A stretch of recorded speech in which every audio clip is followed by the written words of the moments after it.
اچھا، کیونکہ یہ لفظ کچھ نااہل عاشقوں نے اتنا استعمال کر لیا کہ یقیناً آپ کی طرف سے ممکن ہے کچھ لوگ سوچ رہے ہوں گے کہاں ممبر حسین، ذکر حسین، اور کہاں عشق اور عاشق اور معشوق کی باتیں۔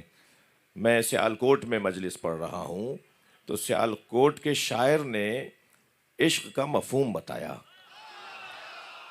بے خطر کود پڑا آتش نمرود میں عشق، بے خطر کود پڑا آتش نمرود میں عشق، عقل ابھی محو تماشائے لبے بام رہی۔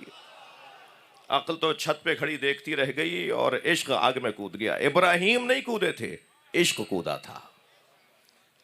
دو لفظ ایسے ہیں میرے عزیزوں، میں کیا کروں کہ سیاستدانوں میں بھی میری حاضری ہے۔ ایک تو ناکام سیاستدانوں نے لفظ سیاست کو بدنام کر دیا، اور ایک لفظ عشق ناکام عاشقوں نے بدنام کر دیا۔ ورنہ اگر عشق سمجھنا ہے تو کربلا جانا پڑے گا۔ اور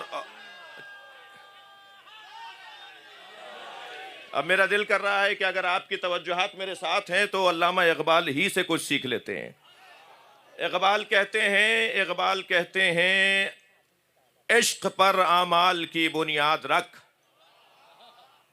یہ آپ کبھی بھی اگر یہ سیاسی جلسہ ہوتا یا کسی کے گھر کی شادی ہوتی نا تو آپ ایسے زمین پر نہ بیٹھتے۔ آپ جب مصلی عبادت پر جاتے ہیں تو آپ جس عاجزی کے ساتھ بیٹھتے ہیں وہ عشق نہیں ہے تو اور کیا ہے؟ جب آپ کسی پیر فقیر کسی بزرگ کے مزار پر جاتے ہیں تو جو جوتیاں اتار کے جاتے ہیں وہ عشق نہیں ہے تو کیا ہے؟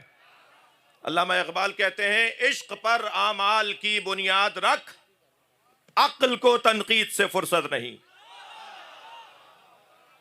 جب تک عشق نہیں ہوگا نہ آپ کو قرآن پڑھنے میں مزہ آئے گا، نہ آپ کو نماز پڑھنے میں ذائقہ آئے گا۔ آپ نے دیکھا ہوگا